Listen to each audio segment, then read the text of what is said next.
Hey man, this is Chris of PhoneCats, another Magic vid. We're doing the other red deck and we're going through what's in my deck right now.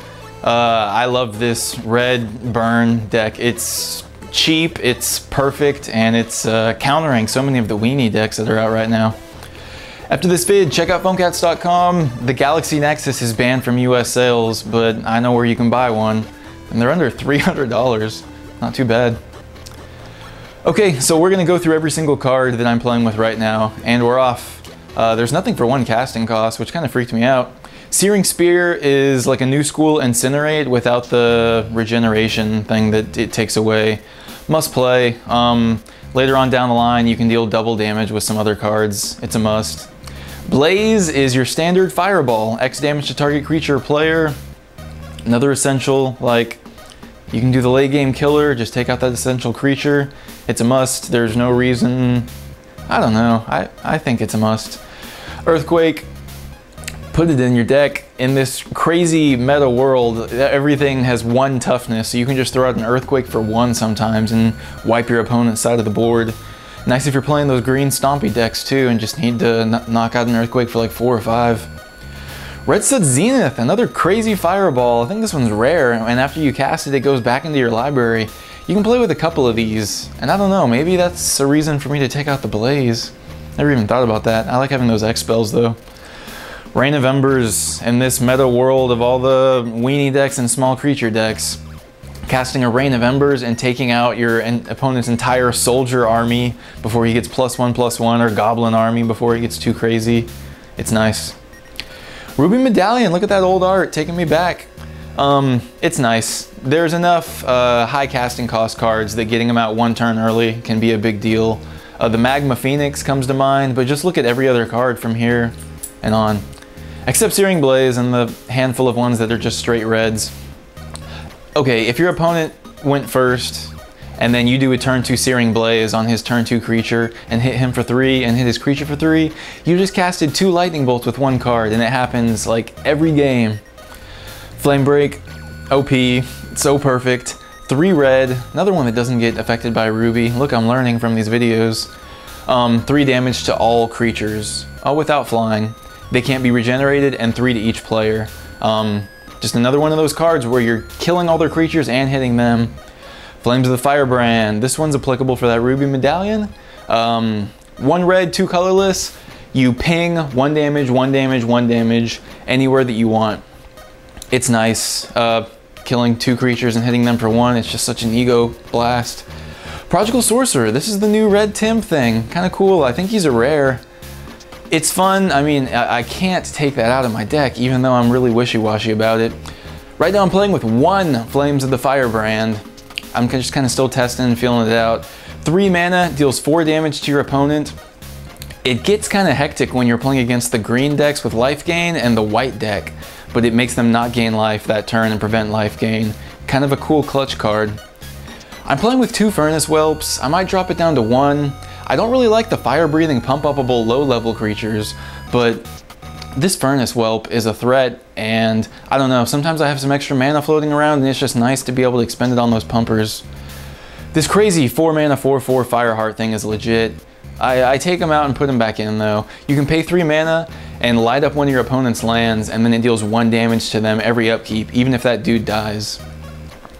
Beacon of Destruction is cool. I can't take it out. It's 5 mana, deals 5 damage, and then it goes back in your library. There's some multiplying damage effects I'm about to get to that make that card kind of cool and just like a nerdy combo way.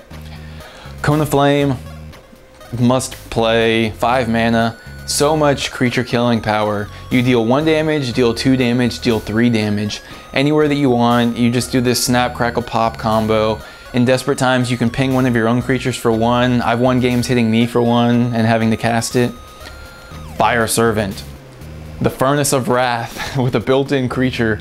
I used to play a Furnace of Wrath deck. Unfortunately, you can only play with 2 of these. It's so crazy. If you get 1 out, everything does so much damage. In these situations where you get 2 out, it's just so much fun. Magma Phoenix, 5 mana for a 3/3. This is the new school Shard Phoenix. Shard Phoenix, you had to sacrifice it, and this one's a 3/3. It seems advantageous, but there's sometimes where you need it to die and it won't, and it's kind of scary. Fire Blast, Thank you, 1 Fire Blast, for those crazy fast kills or just sacrificing the 2 mountains and they didn't even see it coming. It's beautiful. I love burn. I love getting those just ridiculous kills. Hostility. This is in my deck. It's 6 mana. It can play off that fire pennant thing that lowers the casting cost. 6 mana for a 6/6 haste. You can't burn your opponent, and if you do, instead of it dealing damage, you put a 3/1 goblin to play with haste. It's funky, it stacks, try it. Inferno Titan is a 6 mana casting cost that I'm playing with. It's a 6/6, and when it comes into play, it pings 3 damage anywhere that you want. Every time it attacks, it pings 3 damage anywhere that you want. And it has fire breathing. You gotta deal with it. The rest of these are cards that are not in my deck. I took out the Flame Slash. It's 1 mana for a sorcery that deals 4 damage to target creature. I don't know, I might put it back in. It's kind of cool against angels and those clutch 4/4s that some of the green decks play with. Won't even kill a leather Balrog though. Dragon Hatchling, 2 mana for a 0/1 flyer, and then you're pretty much committing yourself to the rest of the time, spending all your mana. I'm not feeling it. Pyre Charger, it's the same thing as the dragon, but instead of flying, it has haste, and it's a 1/1. It could be clutch in like that weird late game situation where you draw it and it's like, oh snap, but I don't know, I tapped it out, I'm skipping it. These boots are tempting, but I don't know. The 2 mana casting cost and then the 1 to equip, I've tried them, I take them out, it's going back and forth. What they do is, I think those are haste and hexproof, which is quite the combo because this deck doesn't have too many creatures. I'm not playing with the Torch Fiend, 2 mana for a 2/1, and you can pay mana, sacrifice it to destroy target artifact. It's only 1 mana and sacrificing it, and you don't have to tap it, but I don't know. I'm not too concerned about artifacts. I'd rather have a different card. Chandra Spitfire, kind of cool. 3 mana for a 1/3 flyer. Whenever your opponent gets hit by your damage from burn, it gets +3/+0. So that's kind of beefy, and it's only until end of turn. So it's like every turn you need to be hitting them and then attacking. Could add up. This Fiery Hellhound's kind of cool. 3 mana for a 2/2, and it has fire breathing. I don't know, if you're casting a creature with fire breathing literally every turn and then attacking, you're not able to pump each one of those up, so I wouldn't play with too many fire breathers.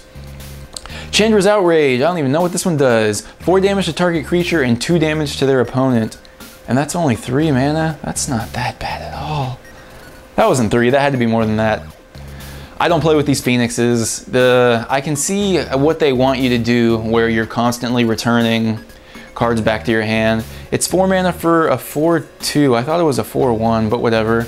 Flying, and you can pay 4 to take it back from your graveyard to your hand. It dies too easy.